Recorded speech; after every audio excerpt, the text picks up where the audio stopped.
Olá, seja muito bem-vindo ao canal da Dirce. Se você chegou até aqui, é importante que você curta, comente, compartilhe e inscreva-se.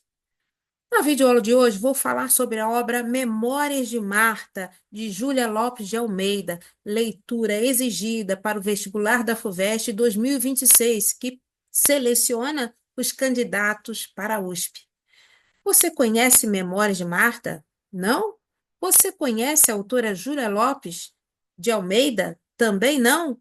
Então fique comigo, que a videoaula de hoje é sobre essa magnífica obra do século XIX. Se você quiser adquirir um exemplar como este, com um desconto muito especial, basta clicar no link que aparece na descrição deste vídeo. Então, vamos agora à análise da obra Memórias de Marta. Vem comigo.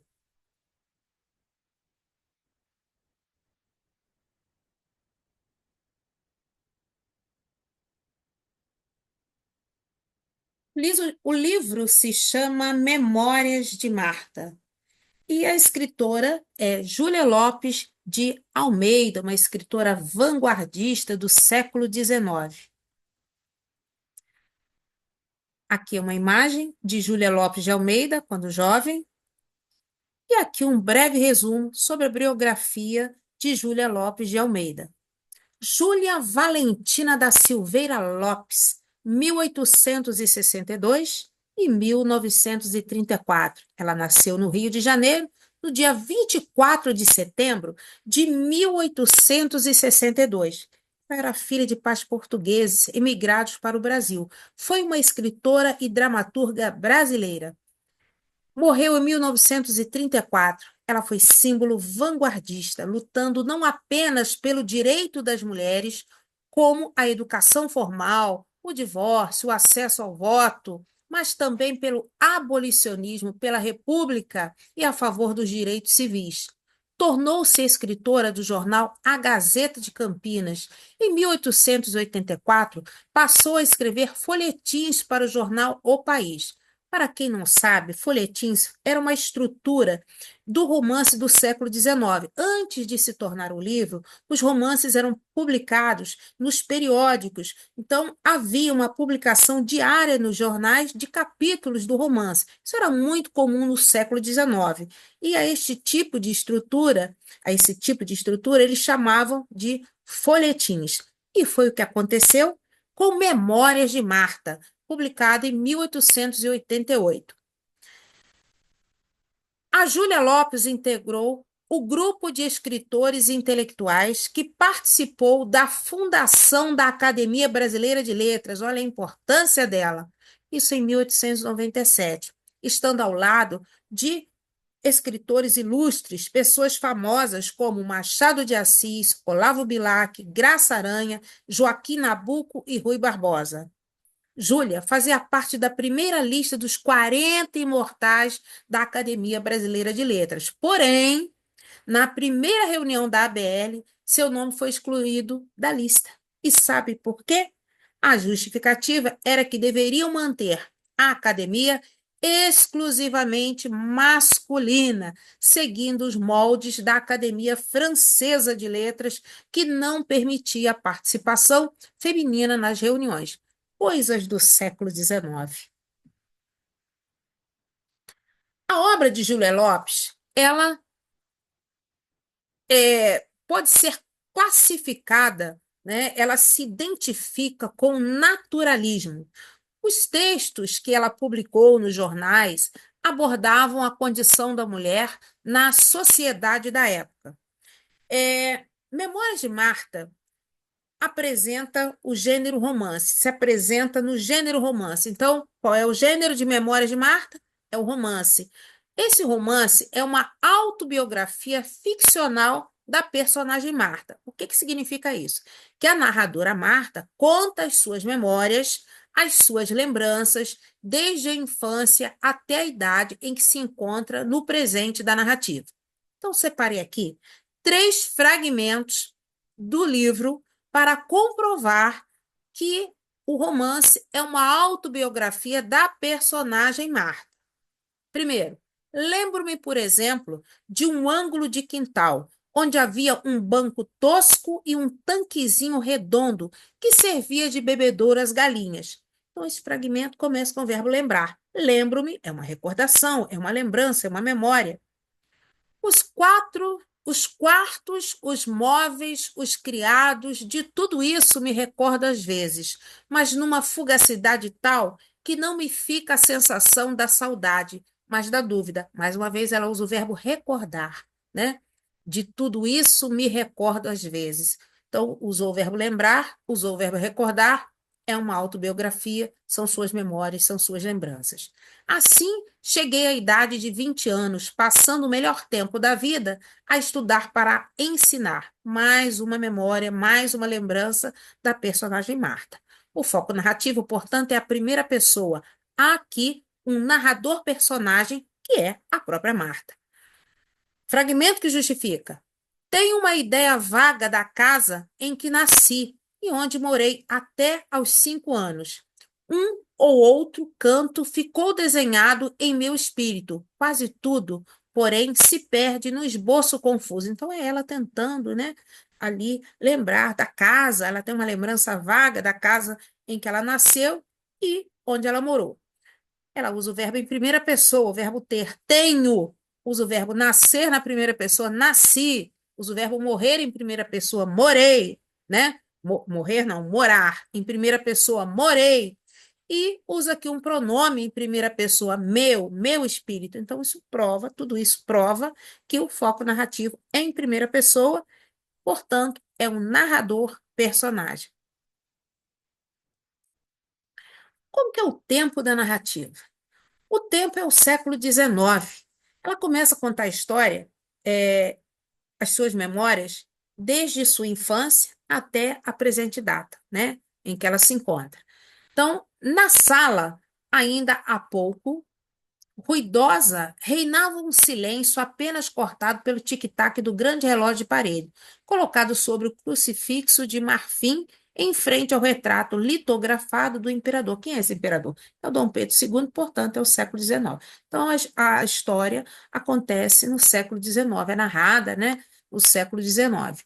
E os espaços? Há muitos espaços. Diferentemente de uma outra obra naturalista chamada O Cortiço, uma grande obra naturalista chamada O Cortiço, de Aloysio Azevedo, os espaços variam em Memórias de Marta. Então, a história começa em Minas Gerais, na casa onde morreu o pai de Marta, depois vai para a estalagem São Cristóvão, que era um cortiço no Rio de Janeiro.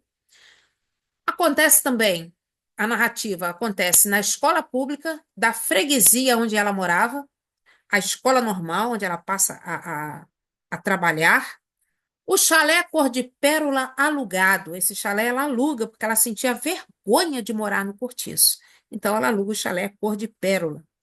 A casa da professora, a professora Dona Ninha, que a convida para uma reunião, uma festinha em sua casa. O passeio pelo subúrbio que ela faz com a sua mãe. Em Palmeiras, numa casa de campo alugada pela professora Dona Ninha, onde ela conhece o Luiz, que é um cafajeste. No Engenho Novo, o local onde ela assumiu o cargo de professora da rede pública. Ela presta um concurso e ela é nomeada para o Engenho Novo. Então, os espaços variam em Memórias de Marta. Continuando aqui, nossa análise. O tema do livro. O tema do livro é a trajetória de Marta, desde a sua infância, a sua vida em um cortiço carioca, em São Cristóvão, no fim do século XIX, e as dificuldades pelas quais passa com sua mãe, viúva, que precisa trabalhar para sustentar a filha. O livro chama atenção para a situação da mulher naquele período e exalta a importância da educação para a conquista de novas oportunidades. É uma leitura imperdível. Aqui, alguns personagens. Primeiro, eu listei a Marta, que é a protagonista, que é a narradora do romance. Narradora, protagonista. Portanto, narrador-personagem. Ela não é idealizada. Então, é uma narradora e protagonista não idealizada. O que significa não idealizada? Ela não é perfeita. Ela mesma se caracteriza como feia, como uma mulher tímida que não sabia dançar, não era atraente como outras moças, ela tinha vergonha do cortiço em que morava, estudava muito, tinha vocação para professora. Bom, aqui três fragmentos que justificam que a Marta se caracterizava como uma mulher feia. Então vamos lá? Como me achei triste e feia ao lado daquela menina da minha idade. Esse fragmento é da parte em que ela vai até a casa da Lucinda. A Lucinda doa um vestido, a mãe da Lucinda dá um vestido para ela, vestido que sobrou da Lucinda, ela veste. Só que a Lucinda começa a rir e ela se compara com a menina, era uma menina muito bonita e ela não tinha aqueles dotes físicos, então ela se achava feia. Outro fragmento.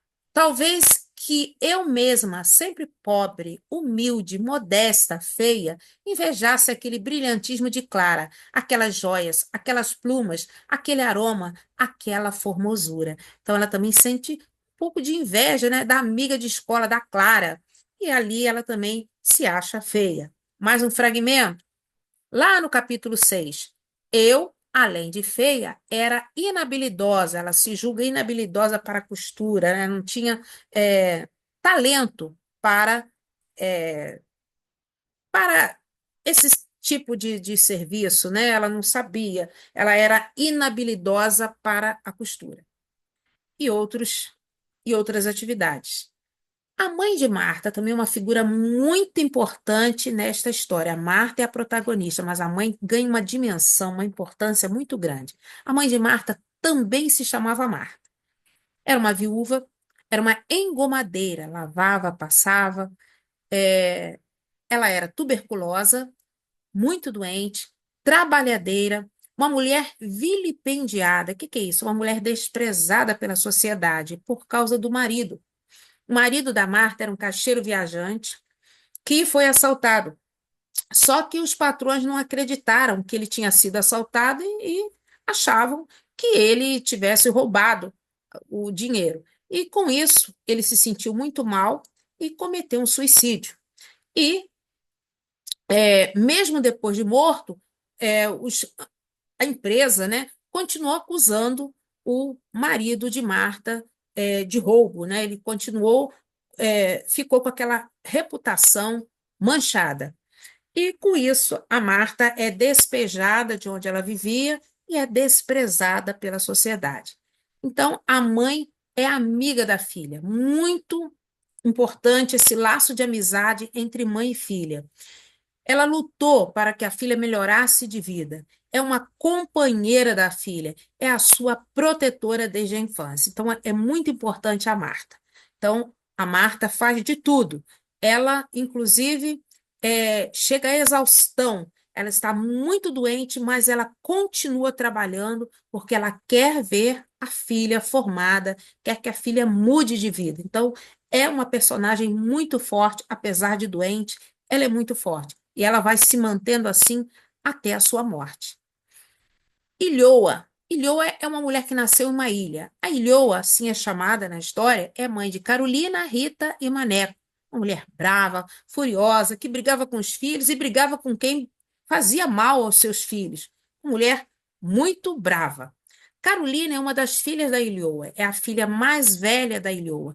É uma mulher, é uma menina, né, compassiva e bondosa, moradora do cortiço, trabalhava muito em casa, inclusive apanhava da mãe. A Rita é a filha da Ilhoa, dona de um vasto vocabulário de insultos, ou seja, ela dizia palavrões. Isso é um eufemismo, né? Ela era bonita, morena e engraçada. O Maneco, né? Lembrando que a Carolina ela fica doente, tá? Com o passar do tempo, ela vai ficando doente. O Maneco é magro, orelhudo, alto, pálido, bebia cachaça e fumava pontas de cigarros encontradas no chão. Então, o Maneco tinha o vício da bebida, era alcoólatra, uma criança ainda, aprendeu a beber, né? Com um vendeiro que fornecia a bebida para ele. Ele era um menor e, portanto, ele vai se embebedando e vai ficando muito doente e o Maneco morre, né? E a mãe depois fica muito triste com a morte do filho, apesar de brigar muito com ele, mas ela fica muito triste e vai atrás do vendeiro para tirar satisfações, e ela derrama sobre o vendeiro toda a sua violência, porque ele realmente foi o culpado do menino ter bebido tanto durante a sua infância. Como o pai trabalhava fora o dia todo, o menino ficava para lá e para cá, ia para a venda, e o Joaquim, que é o vendeiro, oferecia bebida para ele. O Lucas é um outro menino do cortiço, muito sujo, que passava a vida a mentir. Então, aqui são os amigos de infância da Marta, né? Carolina, Rita, Maneco e Lucas. A mãe de Marta, quando precisava trabalhar, no início da história, deixava Marta na casa da Ilhoa, né? Que é essa mulher. E lá a Carolina tratava a Marta muito bem, inclusive uma certa vez ofereceu um pouco de farinha, um pouco de comida, né, para Marta. E quando a mãe chegou, brigou com a Carolina, porque não era para ter oferecido a comida para a Marta, era só para Marta ficar ali, mas não era para ter oferecido a comida. Então a Carolina apanha por ter oferecido comida a Marta. Então Carolina era muito bondosa. Seu Joaquim é o vendeiro da esquina que dava cachaça ao maneco. Se fosse nos dias de hoje, seu Joaquim seria preso. A senhora elegante não morava no cortiço, né? Era amiga antiga da mãe de Marta. E a mãe de Marta, quando encontrou essa senhora elegante, se escondeu, porque ela também tinha vergonha de morar no cortiço, vergonha da sua pobreza. E por isso, quando ela encontra essa senhora elegante, ela se esconde e a Marta pergunta por quê, se ela conhecia essa senhora, se era uma amiga antiga. E a mãe, fala para ela, né? Que não queria que aquela senhora a visse, né, daquela forma, né, maltrajada, trabalhando como engomadeira. Mais tarde, a Marta descobre que é por causa do pai, né, por causa do suicídio que o pai cometeu, por causa das acusações que recaíram sobre o pai, acusação de roubo, né, por isso ela sentia vergonha. A dona da casa, que era freguesa da mãe de Marta, essa dona da casa aqui, ela cortava moldes para costura e dava esmola para a Marta, para a mãe da Marta. As roupas que não serviam mais nas suas filhas, ela passava então para a Marta. E essa dona da casa que aconselha a mãe da Marta a colocá-la na escola. A filha mais velha da dona da casa, é chamada de dona da casa, o nome não aparece, alguns personagens não aparecem os nomes, sim as funções que eles desempenham. Então, a filha mais velha da dona da casa era costureira e a outra filha mais nova, a caçula, né, era a Lucinda. Essa é a menininha que a Marta, né, comparou. Ela tinha a mesma idade de Marta. A menina possuía uma boneca de louça, de cabeça de louça, vestida com tecidos bonitos, né? Ela era alva, corada, olhos rasgados e brilhantes e que ria de Marta. Então, a menina muito bonita, a Marta se compara com a Lucinda e por isso a Marta se acha feia. Matilde, colega de escola, né, que roubou um par de sapatinhos de lã escarlate e ficou de castigo. Era amiguinha também da Marta. Clara Silvestre era alegre, bonita, forte, dividia lanches com Marta, uma menina aseada, perfumada, era cocote, né, vaidosa. Quem não sabe o que é cocote é a mulher vaidosa. Cocote, essa palavra também aparece na obra O Cortiço, de Aloysio Azevedo. Lembra da cocote? Então, o destino da Clara Silvestre, ele fica assim, um pouco no ar, não se sabe realmente o que ela fazia, mas há indícios no texto de que a Clara Silvestre passa a ser, depois de grande, uma mulher de vida fácil. O senhorio do cortiço, então, todo cortiço tem um dono, né? No cortiço do Aloysio Azevedo, na obra de Aloysio Azevedo, João Romão era o dono do cortiço. E aqui na obra Memórias de Marta, o senhorio do cortiço é um carroceiro português que morava com a família no local, na primeira casa. Isso aparece no capítulo 4. Eulália, moradora do cortiço, mulata, gorda, lavadeira e que bebia muito todos os sábados. Então, Eulália bebia, ficava de porre e todo mundo ria de Eulália. Tio Bernardo, pessoa que se deixava explorar, idiota velho e que vivia das sobras dos outros, dos sobejos. É o tio Bernardo que presencia a fuga de Giovanni, né? Que é um tirolês. Então, no cortiço, havia dois tiroleses. Um era o Túlio, tirolês, que é natural de Tirol, na Áustria. um carpinteiro que fazia pecúlio, quer dizer, ele economizava o seu dinheiro. Ele queria se casar, né? Então ele economizava dinheiro. E o outro é o Giovanni, que era um tirolês que matou o companheiro Túlio para roubar-lhe suas economias. Outro personagem é o rapaz desconhecido, alto, elegante, com os grandes olhos negros muito brilhantes. Esse rapaz desconhecido é por quem Marta sentiu atração, amor, e fez com que Marta decidisse mudar do cortiço. Então, Marta tinha vergonha, né? Tem um momento que ela precisa voltar para casa com a professora e em companhia desse rapaz desconhecido. E ela tem que descer ali no portão do cortiço, ela desce com muita vergonha. E esse rapaz desconhecido, por ser um rapaz bonito, desperta em Marta o desejo, a atração. E com isso, a Marta decide se mudar do cortiço para uma casa melhor.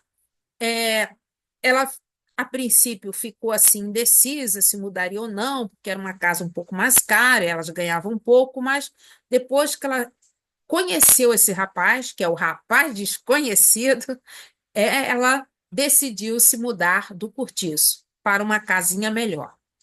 Dona Ninha, a mestra que ajudava a Marta, muito importante também na vida da garota, é a Dona Ninha, essa professora, onde a mãe não consegue ir, a Dona Ninha consegue, vai, né? Ou seja, a mãe fazia de tudo para Marta, mas quando ela precisava, ela ia atrás da professora e pedia ajuda à professora para que ela pudesse encaminhar a Marta, né? Ajudar a Marta. O conselheiro que aparece aqui na festa que foi dada na casa de Dona Ninha é o homem que dançou com Marta, muito a contragosto, né? Lá na casa da mestra. Ele tinha um sorriso amarelo, frio e embirrativo. A Marta não sabia dançar, era muito tímida, errou todos os passos e o conselheiro odiou dançar com ela. Fez mais por obrigação. O médico aparece, a figura do médico aparece na narrativa. Primeiro, quando o Maneco morre, né, que ele vai lá ver o menino, morreu de tanto que bebia. Ele aparece para cuidar da mãe de Marta, né, ele receitava banhos de mar, né, ele aparece para cuidar da própria Marta, ele receita para ela viagenzinha, distrações, ar puro e receita até casamento, quando a protagonista se sente muito doente. Então, a figura do médico aparece umas 4 vezes na narrativa, mas ele não tem nome. Então, não se sabe se é o mesmo médico ou se são outros médicos. O senhor Jerônimo, marido de Anita, né, que é a professora Dona Ninha. Luiz é o primo da professora, é primo do Jerônimo, é um cafajeste, mulherengo, enganou Marta, brincou com os sentimentos da garota e a trocou por outras. Luiz aparece lá em Palmeiras, naquela casa de campo onde a professora foi passar uns dias, né, tomar um ar puro e levou a Marta. Lá ela conhece o Luiz e a princípio parece que o Luiz é um bom rapaz.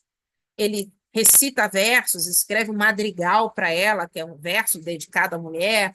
Ela fica muito encantada. Ele diz que é um homem simples, e a Marta também é uma menina simples, mas assim que ele encontra a rapariga, filha de um paralítico norte-americano, alta, nova, bonita, falava inglês, rosto cor de leite, loira, por quem Luiz ficou atraído, ele deixa a Marta e vai lá namorar a rapariga. Então, a Marta acaba encontrando a rapariga com o Luiz e eles, num diálogo em inglês, né? Ele dizendo I love you, né? Ela dizendo também inglês para ele, só que a Marta não entendia o inglês, então ela ouve as frases e leva até a professora e pergunta o que significam aquelas frases. E a professora traduz para Marta, aí ela percebe que realmente foi iludida, foi enganada e ela se decepciona com o Luiz. Outra personagem é Leonor, sobrinha da professora, que casou-se com o Luiz. Então, o Luiz não ficou nem com a Marta e nem com a rapariga, ele se casou com a Leonor. O Miranda é o vizinho e amigo da mãe de Marta, que gostava dela e foi indicado por sua mãe para ser seu marido. Então, a mãe fazia gosto do casamento de Marta com o Miranda, só que a Marta não queria. Miranda realmente era uma pessoa boa, uma figura paternal. E aqui, neste fragmento, caracteriza Miranda, vou ler para você. Inspirava confiança e tranquilidade, falava sem preocupações de linguagem, incorrendo mesmo frequentemente em pequenos erros de pronúncia ou de gramática muito vulgares. Então, apesar dele não ter um bom domínio da linguagem, ele cometia erros. Então, a Marta não gostava disso, ela sabia que ele era um bom rapaz, mas ela realmente não queria se casar com ele. Eu acho que a Marta se casa com ele para agradar a mãe. De tanto que a mãe insistiu, ela acaba se casando com Miranda, mesmo sem gostar dele. Mas ela vai descobrindo aos poucos que ele era uma boa pessoa. Bom, agora, nesses próximos slides, eu vou falar sobre semelhanças e diferenças entre Memórias de Marta e O Cortiço de Aloysio Azevedo. As duas obras, eu estou com as duas aqui, vou mostrar o final, elas dialogam. Então, há um diálogo entre O Cortiço e Memórias de Marta. Então, O Cortiço foi publicado um ano depois que Memórias de Marta. Memórias de Marta aparece em folhetim em 1888, o ano da abolição. Então, o que tem em comum? As histórias falam do ambiente que é o cortiço. Então, o que é um cortiço? Cortiço é casa que serve de habitação coletiva para a população pobre, casa de cômodos, cabeça de porco. Então, as duas histórias aparecem o cortiço. Aqui é uma imagem de um filme O Cortiço, aqui mostrando que é uma habitação coletiva, que as lavadeiras, né? Então, elas lavavam nas tinas, usavam as tinas para lavar roupa, sempre no mesmo ambiente. Então, era tudo compartilhado. Os tanques eram compartilhados, os banheiros eram compartilhados. Então, eram casas de cômodos. Mais uma imagem de um cortiço do século XIX, as roupas no varal, então, varal comunitário. E aqui alguns moradores. Bom, aqui um painel sobre semelhanças e diferenças. Então, quanto ao estilo, o estilo de Memórias de Marta é o naturalismo, o estilo do Cortiço é o naturalismo também. Esse publicado em 1888, pela primeira vez, em folhetim, e o Cortiço em 1890. Mudança de nome. A estalagem São Cristóvão, que aparece em Memórias de Marta, torna-se avenida, né? O português, dono da estalagem, faz algumas melhorias e chama de avenida. E em O Cortiço, a estalagem São Romão, depois que pega fogo, depois que João Romão recebe o dinheiro do seguro e reconstrói, ele muda o nome para Avenida São Romão. Então, uma forma de transformar, de ascender, de melhorar. Isso aparece nos dois. Bom, a descrição do cortiço em Memórias de Marta. Eu peguei esse fragmento aqui, ó. Eu queria ser mestra para não morar em um cortiço mal alumiado, infecto, úmido, nesta terra onde há tantas flores, tanta luz e tantas alegrias. Então, isso é de Memórias de Marta. Agora, uma descrição do cortiço na obra de Aloysio Azevedo. E naquela terra encharcada e fumegante, naquela umidade quente e lodosa, começou a minhocar, a fervilhar, a crescer um mundo, uma coisa viva, uma geração que parecia brotar espontânea ali mesmo, daquele lameiro e multiplicar-se como larvas no esterco. Então, a descrição de um lugar deplorável aparece nas duas obras. Em Memórias de Marta, o espaço é o Rio de Janeiro, em São Cristóvão. Em O Cortiço, é o Rio de Janeiro, em Botafogo. O tempo, o século XIX, em ambas as obras. Memórias de Marta discute o papel social da mulher, mostra o papel social da mulher no século XIX. E O Cortiço, que é um romance de tese, quer provar as teorias científicas da época, o darwinismo social, o determinismo, o positivismo. O lugar cortiço. Em Memórias de Marta, há oportunidades de saída do cortiço, mudando de seu meio fétido e sombrio a luminosidade existente no ambiente escolar. Então, em Memórias de Marta, há oportunidade de sair daquela vida e ir para uma vida melhor, através do trabalho e através do estudo, o que não ocorre no Cortiço de Aloysio Azevedo. O Cortiço de Aloysio Azevedo é personificado e os personagens são animalizados, o zoomorfismo. Não conseguem sair de uma situação degradante de miséria devido à forte influência do meio, da raça e da história, o determinismo. As atividades realizadas em Memórias de Marta são a escolarização e o trabalho. E atividades principais em O Cortiço é o trabalho. Em Memórias de Marta, o foco narrativo é a primeira pessoa. Júlia Almeida mostra o interior das casas, o lado interno do cortiço. A narrativa em primeira pessoa, ela possibilita que a personagem, que é a Marta, narradora personagem, mostre o interior das casas, porque é ela que vive lá. Já o Cortiço, de Aloysio Azevedo, é narrado em terceira pessoa. O Aloysio Azevedo mostra a parte externa do cortiço. O cortiço é visto mais pelo lado de fora. Por isso, o narrador em terceira pessoa. Em alguns momentos lá em O Cortiço, dá para perceber que ele está do lado de fora, é alguém que observa, né? Ele usa muito o pronome cá para fora, indicando que quem está narrando, apesar de não ser um narrador em primeira pessoa, não é um personagem, ele estava lá. A pessoa que está contando a história estava lá. Tem muito isso em O Cortiço. É muito importante perceber esses advérbios. O cá indica que quem está narrando, o narrador, também estava lá, apesar dele não ser um personagem, apesar dele não falar sobre ele. A narrativa de Cortiço é em terceira pessoa. A escrita em Memórias de Marta é do ponto de vista feminino. A escrita em O Cortiço é do ponto de vista masculino. Há, em Memórias de Marta, a exploração do trabalhador. Em Memórias de Marta, é, existe uma proposta de solução através do trabalho e através da escolaridade. Já em O Cortiço, há também a exploração do trabalhador, há muita exploração, mas o Aloysio ele faz uma denúncia. Na grande obra O Cortiço, há a denúncia da exploração do trabalhador. Os operários da pedreira, a própria Bertoleza, né?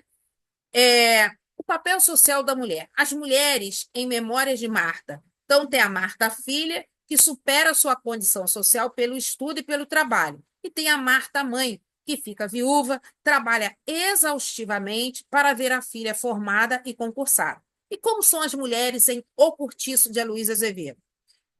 Coloquei aqui dois exemplos. Rita Baiana era uma mulher fatal, uma mulher sedutora, ardilosa, que envolve os amantes com a sua sensualidade animalesca. Bertoleza. A Bertoleza era aquela escravizada que foi explorada, que foi enganada pelo João Romão. Ela também ficou viúva e depois se casa com João Romão, vai viver junto com João Romão, vai viver amigada com João Romão.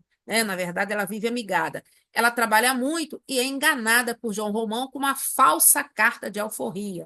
Ele depois, quando ele não precisa mais dos serviços dela, ele a dispensa. O que ele faz? Ele devolve a Bertoleza para os seus antigos donos. E ela, como não quer voltar para o cativeiro, ela comete suicídio com uma faca de limpar peixe. É muito triste o destino de Bertoleza em O Cortiço, de Aloysio de Azevedo. Bom, vou ver aqui se foi tudo. Sim. A resistência feminina e a autonomia. Então, para fechar, para voltar aqui só um pouquinho. Já falei.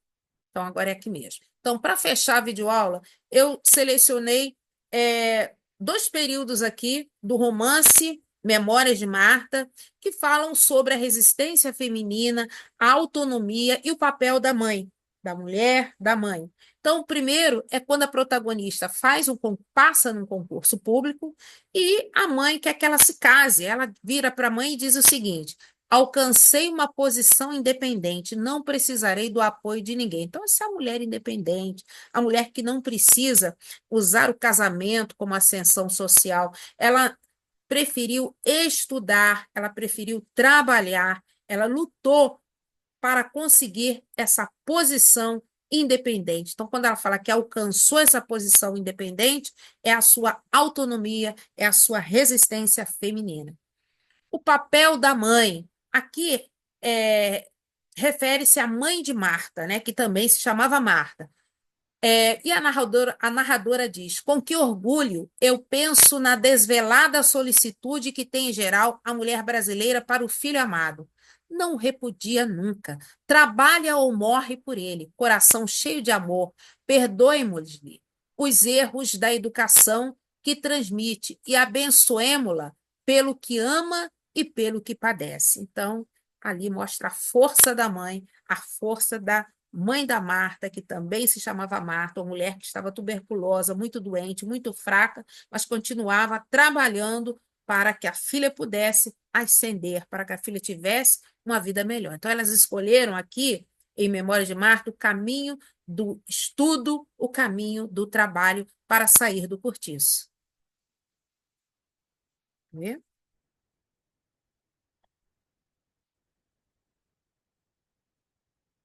Então, voltando aqui, vou mostrar as duas obras que dialogam, né?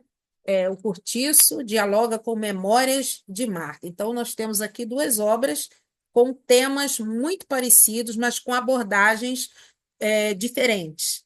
A Júlia Lopes, ela fez a opção por mostrar que é possível, mesmo morando num lugar degradante, fétido, horrível como era o Cortiço, é possível sair de lá. Ela mostrou que foi possível a personagem sair de lá através do trabalho, através do estudo. E em O Cortiço, a Luísa Azevedo não mostra, né, essa disponibilidade de mudar de vida. Ele vai mostrando transformações, mas aqui no livro Cortiço vigora aqui a lei do mais forte. O mais forte sobrevive. O mais forte no Cortiço é o João Romão. Depois o Miranda, aqueles que se deram bem. Aqui não. Aqui a força da mulher aparece nítida, né, nas personagens Marta, filha, e Marta, mãe. A história ela vai narrando tudo o que aconteceu, a narradora vai contando o que aconteceu na sua infância, os seus amigos ali do cortiço, né? A sua vida na escola. Depois ela narra as decepções amorosas e até o concurso, né, que ela faz e se torna uma grande professora. Bom, muito bom o livro, vale a pena. Se você quiser adquirir, pode clicar no link que aparece na descrição deste vídeo que você vai adquirir com um desconto especial. Então, até a próxima videoaula. Muito obrigada.